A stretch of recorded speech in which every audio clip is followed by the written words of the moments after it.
Hello and welcome to Georgia Sight's online needle tatting class. Today I want to show you how to do a Josephine chain and a Josephine ring. They're fairly simple, but they have a beautiful effect. Okay, so let's get started. You can do a Josephine chain by attaching it to an element or whatever. I have made a ring here to just get started. It's nothing spectacular, okay? But if you're going to make a chain, anytime you make a chain, you need something for it to grip onto. If you're going to make a Josephine chain for like a necklace, like you've made the pendant part, the tatted pendant part, and you want to attach a chain to it tatted, and you want to use the Josephine chain, you just have to run your needle up and start tatting, okay? But you want to connect it to something. Otherwise, you can use a paper clip, you know, whatever, to hold your space. But you can't tat and start a chain and have it connect to something without something to grip onto. Okay, so let's get started. First thing we're going to learn is Josephine chain. They are beautiful. Okay, I have to admit they are my favorite stitch out of all the stitches. Okay, in order to do this Josephine chain, standard rule of thumb and standard practice is second half of the double stitch repeatedly for the amount of times that the pattern calls for. Okay, and you just keep putting them on. All right, and after a while you pull it around and put on some more. Now if the pattern calls for 10 Josephine stitches, you put on 10. If it calls for 15, you put on 15.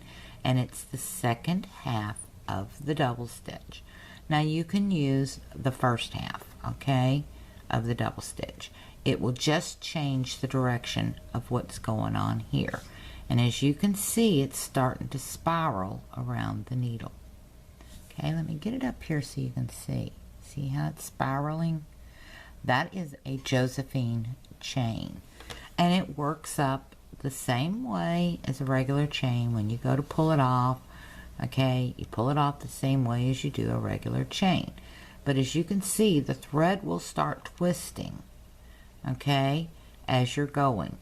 And every once in a while I leave it on my needle and I do just like I do with my shuttle, drop it, let it twist, let it get that twist out, okay, because it'll hamper your work.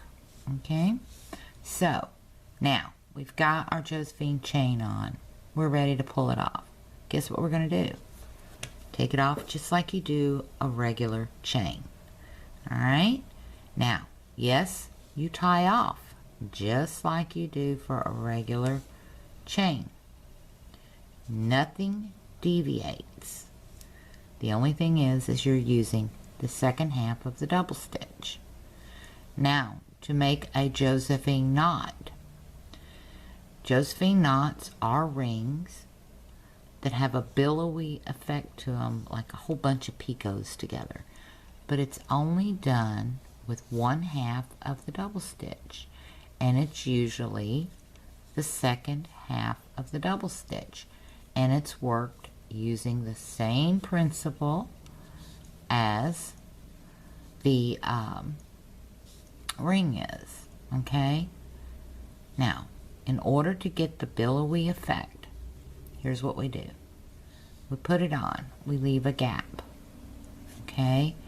Put your next one on, leave a gap, all right? And what you're doing is you're creating little picots, all right? Josephine rings are hard to do on needle, but you can do them on a needle, okay? And you just keep going, leaving that gap. And after you get that second part on, pull it down, okay? Get another one on there, pull it down. And you can leave the gap as much as you want. You can adjust your gap however you want to do it.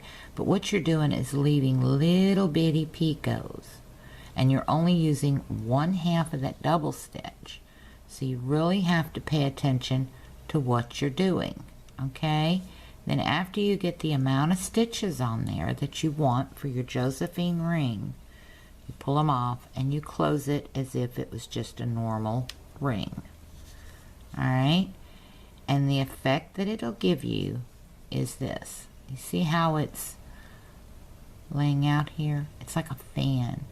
And on an entire ring, okay, this whole ring billows out just like a fan. Okay? So that is the gist of a Josephine knot and a Josephine ring. And they're both very lovely in patterns. So when you get an opportunity to use one, practice doing it. Okay? Because when you get an opportunity, it can make a piece look gorgeous. Okay? So until the next video, I hope you learned something from this one. And I hope you have a wonderful day. Thank you so much for watching, and happy tatting.